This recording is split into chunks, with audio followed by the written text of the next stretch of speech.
Shalom mes frères et sœurs dans le Seigneur. Shalom mes compatriotes qui sont partisans du royaume des cieux. Je rends grâce au Seigneur pour ce 30 janvier 2021. Nous sommes des champions, nous sommes encore vivants. Jésus-Christ nous a réveillés avec toutes les personnes qui nous entourent. Que la gloire lui revienne. J'aimerais parler à une sœur qui m'a écrit. Elle m'a dit qu'il y avait quelqu'un de proche à elle qui voulait être baptisé. Et qu'il voulait, d'après ce que j'ai compris, que le Seigneur le guide vers une bonne église, vers un bon baptême. Alors donc, je vais répondre à cette sœur. Et je vais aussi éclaircir plusieurs autres personnes sur le baptême dont nous parle la Bible. Parce qu'il y a plusieurs sortes de baptêmes. Il y a plusieurs sortes de baptêmes. Dans certaines congrégations, les baptêmes se diffèrent les uns des autres. Mais nous nous référons à la Bible. La Bible, c'est notre référence. Alors, dans le livre de 1 Pierre, ça se passe dans la Bible. Si tu as une Bible, tu peux aller consulter ces passages.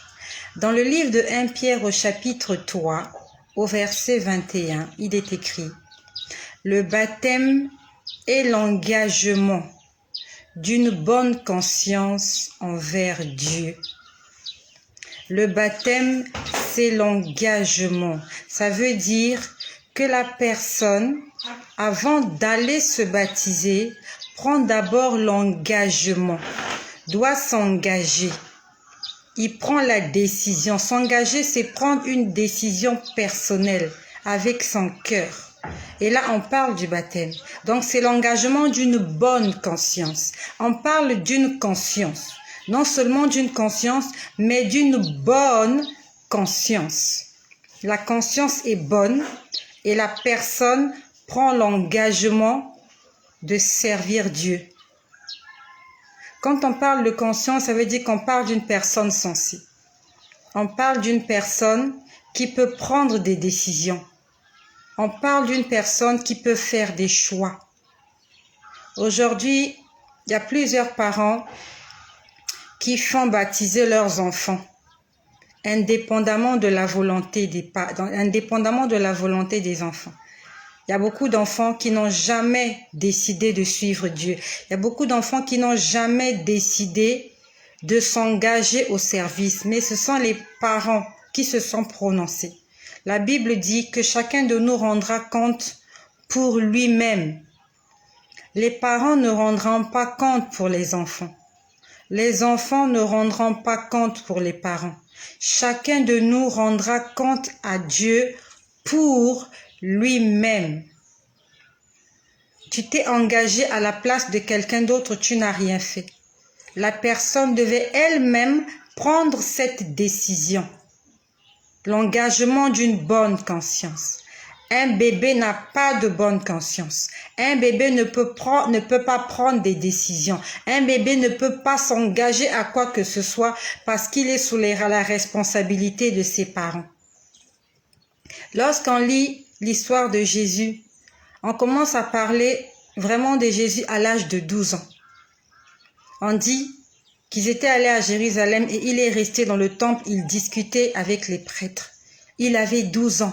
De sa propre volonté, il est allé vers ces gens, ils ont commencé à discuter et il leur disait des choses qu'ils connaissaient. C'était un enfant sensé, puisque lorsque ses parents sont venus le chercher, il leur a dit « Il est temps que je m'occupe des affaires de mon père ».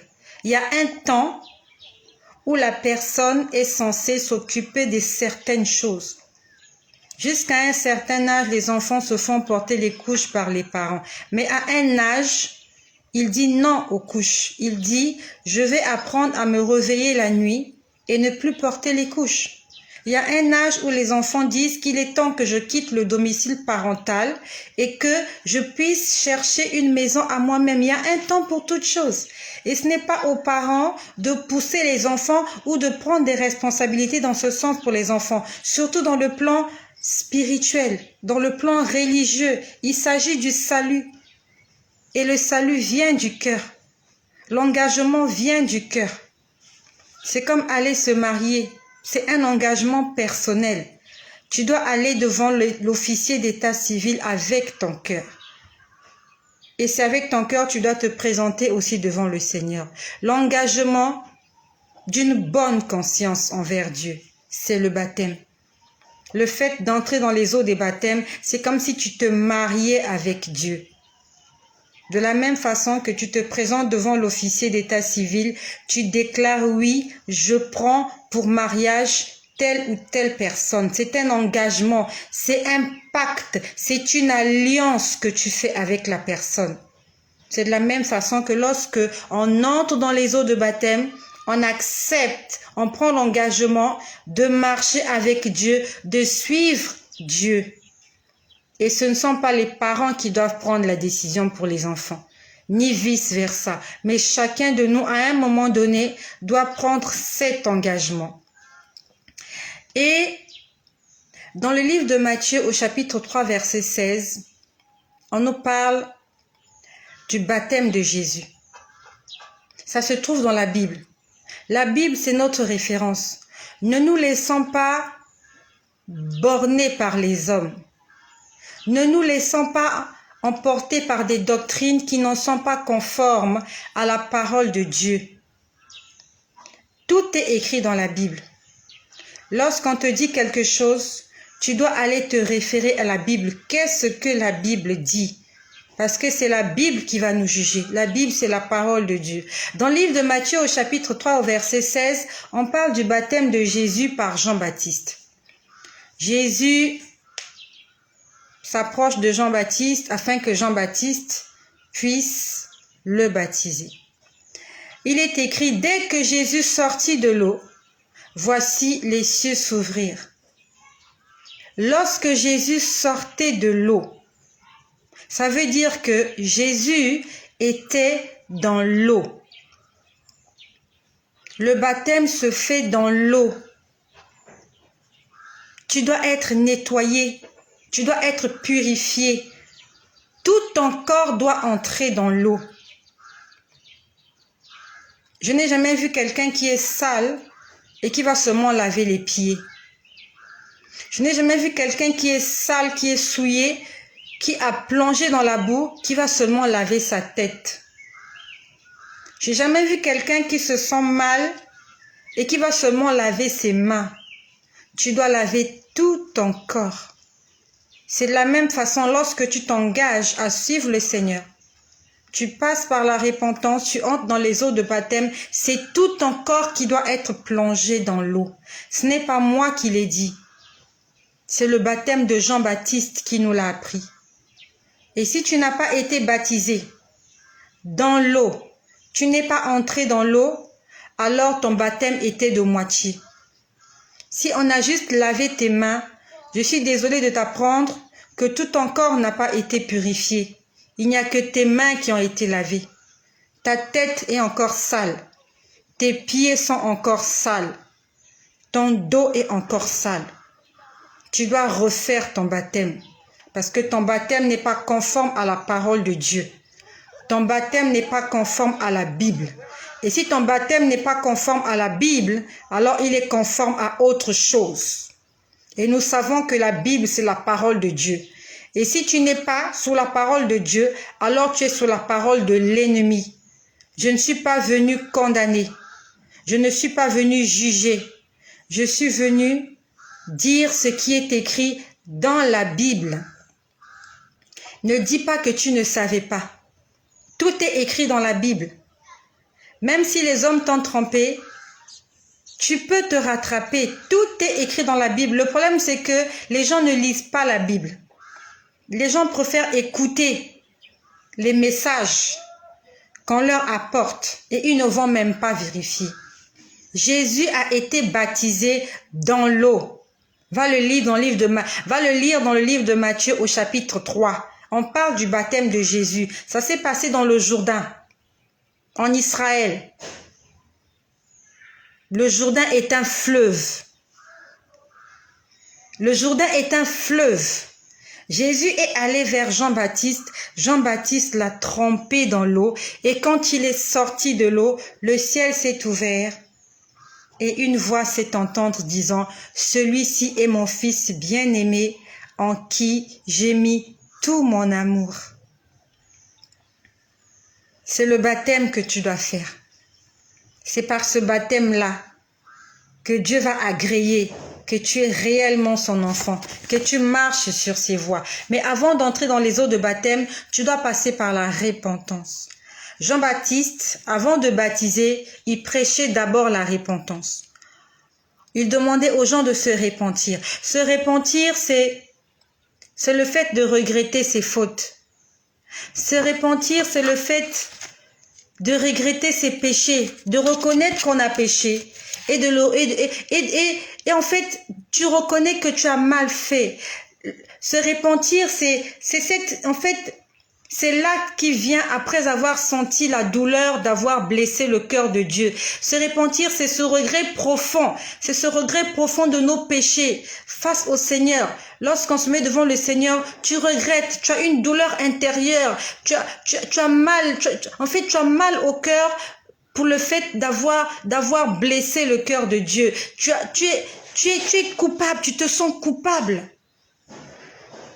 C'est ça la repentance. Et une repentance sincère entraîne un changement d'attitude. Une repentance sincère, tu as regretté ce que tu as fait de mauvais. Tu as regretté que tu as blessé le cœur de Dieu. Et une repentance sincère entraîne un changement d'attitude. Et c'est ce changement d'attitude qu'on appelle la conversion. Ça s'appelle la conversion. Tu deviens une nouvelle nature. Tu deviens quelqu'un de nouveau. Tu ne peux pas dire que tu t'es repenti et continuer à faire les choses que tu dis avoir regrettées. Tu as volé hier, tu as menti hier, tu as demandé pardon parce qu'on suppose que tu as regretté l'acte que tu as fait. Mais le lendemain, tu refais les mêmes choses. Ça veut dire que tu n'as pas regretté. Ça veut dire que ce que tu as fait de mal, en fait ne t'a pas vraiment fait mal au cœur. Tu n'as pas regretté tes actes. Il faut que tu les regrettes. Si tu ne les regrettes pas, tu es un menteur. La Bible nous dit qu'on ne se moque pas de Dieu. La repentance sincère conduit à un changement d'attitude. Et c'est ce changement d'attitude qu'on appelle la conversion. Lorsque tu t'es repenti, les gens autour de toi qui te connaissaient doivent reconnaître en toi une personne nouvelle.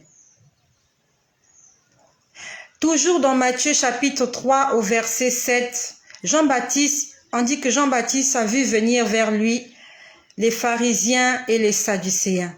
Il leur a dit, race de vipères, qui vous a appris à fuir la colère à venir. Produisez donc du fruit digne de la repentance. Aujourd'hui, Dieu te dit, produis donc du fruit digne de la repentance. Ne sois pas comme une vipère. Ne sois pas comme une vipère. Elle passe par une certaine étape où elle change de peau. Il y a un renouvellement de peau, mais sa nature ne change pas. Elle reste une vipère. Elle reste un serpent. Elle ne change pas. Il faut que tu sois cette chenille qui, après une certaine évolution, devient un papillon. Là, tu t'es converti. De chenille, tu deviens un papillon. Tu es passé par un processus de transformation. Tu dois produire du fruit digne de la repentance. Tu t'es repenti, alors tu dois produire un nouveau type de fruit. Et nous parlons des choses spirituelles. C'est comme si tu étais un arbre. Tu as été greffé. Tu dois produire une autre catégorie de fruits que tu produisais avant. Tu ne peux pas prétendre t'être repenti et de continuer à vivre la même vie. Dieu ne valide pas ta repentance. Tu n'as pas été converti, tu n'es pas né de nouveau. Tu n'es pas une nouvelle créature. Produisons du fruit de l'esprit, du fruit qui est agréable à Dieu. Le fruit, quand Dieu va le voir, il prend du plaisir non seulement à regarder le fruit, mais à le sentir. Tu sens bon, tu ressembles à ton Créateur. La dernière fois, le Seigneur nous a dit, regardez cet arbre, je suis en train de l'entretenir, il ne produit aucun fruit. Ça s'est passé en décembre et je voyais le Seigneur couper cet arbre. Et il a coupé beaucoup d'arbres comme ça. Et il est en train de couper parce qu'il y a beaucoup d'arbres qui ne produisent pas du fruit. Proverbe 28, verset 13 dit, « Celui qui couvre ses fautes ne réussira pas. Celui qui cache ses transgressions, celui qui les dissimule, celui qui les soustrait. Tu connais tu connais cette chose-là. Tu sais que c'est un péché, que c'est pas bien. Mais tu l'étouffes. Tu l'étouffes. Tu ne veux même pas le regarder. Pourtant, tu sais que le péché est là. Tu l'étouffes, tu l'étouffes. Tu demandes pardon pour les autres péchés. Mais ce péché-là, tu dis, celui-là, je vais le garder. Je ne peux pas m'en séparer. Tu le caches. C'est pour toi. C'est ton péché mignon. C'est ton doudou. C'est ton chéri, c'est ton amour, ton péché amour. La Bible dit, celui qui cache ses transgressions, tu ne réussiras pas. Mais celui qui les avoue, mais celui qui les confesse, mais celui qui les proclame, mais celui qui les dénonce obtient miséricorde. Miséricorde signifie pardon. Tu as reconnu ton péché. Tu l'as proclamé, tu l'as déclaré publiquement, tu l'as condamné. Et tu prends la décision d'abandonner, alors Dieu te pardonne. C'est écrit dans le Proverbe 28 au verset 13. Si tu demandes pardon au Seigneur et que tu n'as pas pris la décision d'abandonner, tu n'es pas une nouvelle créature. Et même si tu entres dans les eaux de baptême, cela ne servira à rien. Les eaux de baptême, c'est le mariage avec le Christ. C'est le mariage avec Dieu. Lorsque tu entres dans les eaux de baptême, Dieu te revêt d'un habit blanc. Et quand je parle de ces choses, je ne parle pas en vain. Je vous parle des choses que j'ai vues. Là, je vous parle des choses que j'ai vues avec mes yeux. J'ai vu à quoi ressemblent les gens lorsqu'ils sont nés de nouveau. Naître de nouveau, c'est quand tu acceptes que Jésus-Christ est Dieu. Lorsque tu acceptes qu'il est mort à la croix pour tes péchés. Lorsque tu le reçois dans ton cœur, tu lui demandes d'être ton maître. C'est ça la nouvelle naissance. Tu quittes les ténèbres, tu entres dans la lumière. Et quand il y a ce processus qui se fait, juste par cette prière qui dit « Seigneur Jésus, je reconnais que tu es Dieu. Je reconnais que tu es mort à la croix pour mes péchés. Je reconnais que tu es le maître de toutes choses. Je te demande pardon pour mes fautes. Je demande de me pardonner, de me laver et de me purifier. » Quand tu fais cette prière et qu'elle est sincère, Dieu verse sur toi de l'huile en quantité abondante. Et quand je vous dis ces choses, c'est parce que je les ai vues. J'ai vu la transformation de la nouvelle naissance sur certaines personnes. Il y a des gens qui ont donné leur vie à Jésus. Je voyais comment il y a une main invisible qui était en train de verser de l'huile sur elles, ces personnes-là. On leur versait de l'huile et encore, à telle enseigne que leur nature humaine avait disparu. Ils étaient devenus comme des blocs d'huile, comme de la glu, comme du mercure, comme de l'huile. Ils étaient transparents. En fait, ils n'avaient plus l'apparence humaine. Vous ne distinguez pas la tête, vous ne distinguez rien. Vous voyez juste de l'huile. Vous voyez juste quelque chose, on va dire d'extraterrestre. En fait, la personne n'est plus un être humain. La personne n'a plus la nature humaine. Elle devient de l'huile. Donc, vous ne pouvez plus l'attraper. Quand vous l'attrapez, elle vous glisse entre les doigts. C'est comme ça le mystère de la nouvelle naissance. Je n'ai peut-être pas de verset biblique pour confirmer cela, mais je lève ma main droite que j'ai vu ces choses-là. Le Seigneur me permet de voir beaucoup de choses qui se passent à l'église. Et quand les gens ont donné leur vie à Jésus, je voyais comment on versait de l'huile sur eux. Et encore, et encore, et encore, et encore, et encore. Ils avaient le corps trempé d'huile si bien qu'ils avaient perdu leur apparence humaine. Un né de nouveau. Une personne qui est née véritablement de nouveau n'est plus un humain. Tu n'es plus un humain. Tu n'es plus une personne ordinaire. J'aimerais te le dire, toi qui as donné ta vie à Jésus. Le jour où tu as reconnu que Jésus est Seigneur, où tu as donné ta vie à Jésus, tu n'es plus un être humain. Tu es un être surnaturel. Tu n'es plus un homme. Tu n'es plus fait de chair et d'os. Tu deviens un être invisible, insaisissable. Vous pouvez sentir l'huile, mais vous ne pouvez pas saisir l'huile. C'est pas possible de saisir l'huile. Vous allez juste la sentir sur vos doigts. Quand tu passes ta main à travers l'huile, l'huile te colle juste, mais tu ne peux pas attraper l'huile comme si tu attrapais une pierre. Et ces gens-là, ils sont comme ça, ils sont comme de l'huile. Ça veut dire que tes ennemis ne peuvent même pas te toucher. Ils vont essayer de te toucher, leur main va passer à travers toi. C'est ça le mystère de la nouvelle naissance. Et les gens, quand ils sont baptisés, et là encore, je vais vous dire des choses que j'ai vues. Quand les gens sont baptisés, ils quittent le statut de l'huile qu'ils étaient. Ils deviennent des personnes, mais revêtues de blanc. Dieu te fait porter un vêtement blanc. Tu es en vêtement blanc. Et ce vêtement-là, c'est à toi de le garder blanc. Si tu veux le salir, cela n'engage que toi. Mais Dieu te revêt d'un vêtement blanc. Les païens n'ont pas de vêtements blancs. Les païens, ils ont leur nature pécheresse. Ils sont soit nus, soit ils sont habillés comme ils sont habillés, ou alors ils sont habillés comme des esclaves. Généralement, je les vois en culotte, torse nu. Ça, c'est la physionomie spirituelle des païens, des enfants, des gens qui n'ont jamais donné leur vie à Jésus. Mais quand tu as donné ta vie à Jésus, tu es de l'huile, tu es du mercure, tu es de la glu, tu es surnaturel. Et quand tu entres dans les eaux de baptême avec ton cœur, c'est ton engagement. Tu as pris un engagement, personne ne doit te forcer. Dieu te revêt d'un vêtement blanc. Ce vêtement, il est tout blanc. Au départ, c'est une chemise et un pantalon que Dieu te donne. Si tu n'as pas encore l'attitude de l'épouse, tu n'es pas encore l'épouse. L'épouse, c'est celle qui est un avec le Christ. Je vous parle des choses que j'ai vues. Les nouveaux baptisés, ils sont habillés en blanc. Chemise, pantalon, qui que tu sois, homme comme femme. Et quand tu passes par le repas du Seigneur, le repas du Seigneur, je veux l'interpréter comme la nuit de noces. Le premier contact entre l'époux et son épouse, ça se passe à table.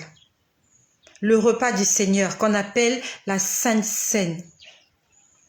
Lorsque tu prends la Sainte Seine et que tu le prends dans une attitude d'un véritable enfant de Dieu. Dieu enlève le vêtement que tu avais au départ. La chemise et le pantalon, Dieu te l'enlève et il te met la robe. Ça veut dire que le mariage a été consommé. Ça se passe après la nuit des noces. Tu as donné ta vie à Jésus, tu deviens un être surnaturel. Tu entres dans les eaux de baptême avec ton cœur, pas forcé. Si on t'a forcé, tu n'as rien fait. Tu dois aller avec ton cœur. Lorsque tu entres dans les eaux de baptême, tu en sors avec un vêtement blanc, chemise, pantalon blanc. C'est une chemise sans col, c'est un col rond. Et quand tu prends le repas du Seigneur pour la première fois, lorsque tu prends la Sainte Seine pour la première fois avec ton cœur, avec une attitude de l'épouse, de la femme soumise, obéissante, de l'enfant soumis, obéissant, alors Dieu te revêt d'une robe blanche éclatante. sauf que l'éclat de cette robe dépend de toi. La couleur dépendra de toi. Si tu veux la garder blanche, si tu veux la salir, cela dépendra de la façon dont tu vas marcher avec ton Créateur, avec ton Dieu. J'ai aussi vu des gens baptisés, mais qui n'étaient pas revêtus de blanc.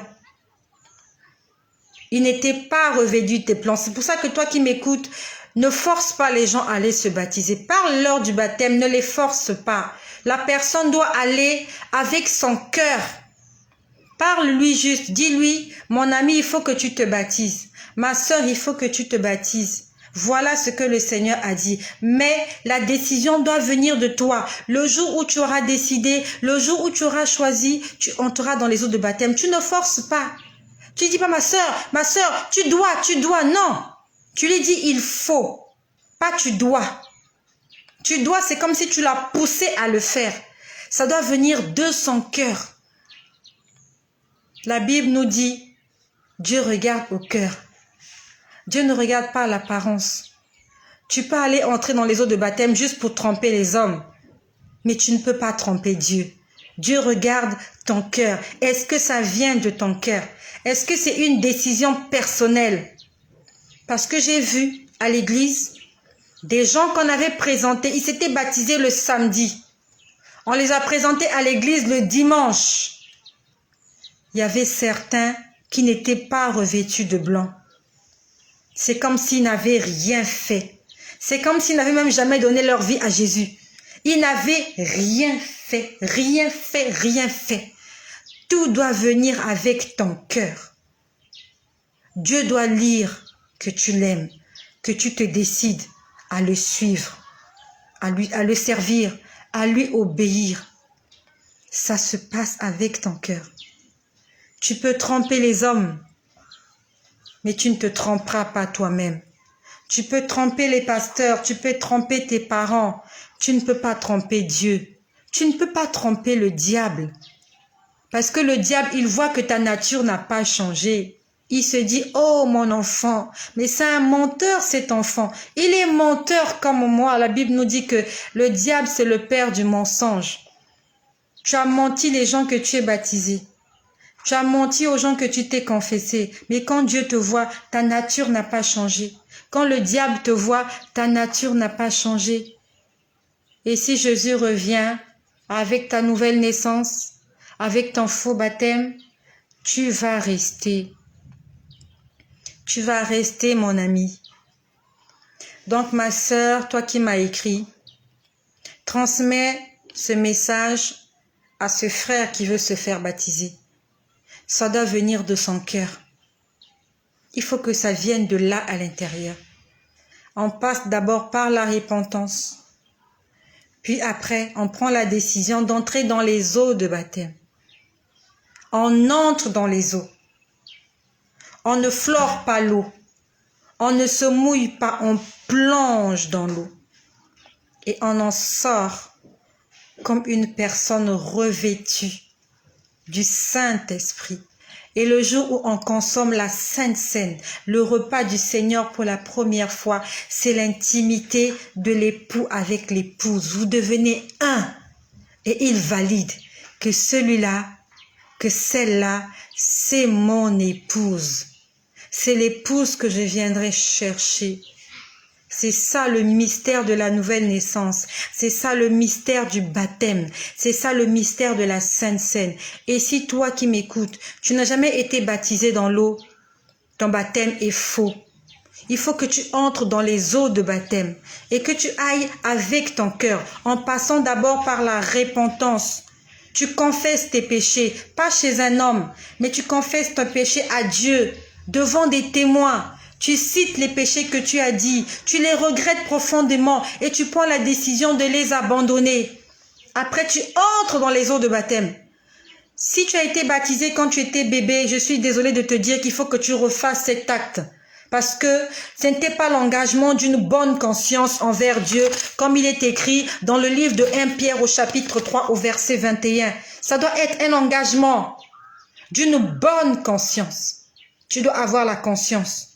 Tu dois être apte à dire oui, je m'engage. Un bébé ne parle pas. Un petit enfant ne parle pas. Mais une personne sensée, une personne mûre parle. Que cela soit votre partage. Si ce partage, si cette exhortation t'a fait du bien, partage-le à quelqu'un qui a besoin d'entendre cela. Il y a des gens qui ont été trompés parce qu'ils ne sont pas allés lire les Écritures. Ils ne savent pas ce qui est écrit. Il y a d'autres même qui ont été trompés parce qu'ils ne savent pas lire, les pauvres. Ils ne savent pas lire la Bible. Il y a des gens qui sont illettrés et on les a trompés. Toi qui n'es pas illettré, toi qui as lu la Bible, et toi qui peux aller vérifier cela dans 1 Pierre chapitre 3 verset 21, que le baptême est l'engagement d'une bonne conscience. Dans Matthieu 3, on nous parle du baptême de Jésus. Comment Jésus a été baptisé? C'est ce baptême-là que nous devons suivre. Le baptême de Jésus, pas le baptême de la religion. Si tu reconnais que tu es un enfant de Jésus, que Jésus-Christ est mort à la croix pour tes péchés, alors tu dois marcher sur ses pas. Tu dois faire comme il a fait. Jésus n'a pas été baptisé bébé. Lorsqu'il a été présenté au temple, c'était pour qu'on le présente au Seigneur, c'était pour qu'on prie pour lui. C'était une action de grâce. C'était pas un baptême. Il a été baptisé plusieurs années plus tard. Il avait une trentaine d'années. C'était un homme sensé, un homme mûr. Que cela soit ton partage. Et que le nom de Jésus soit glorifié dans ta vie.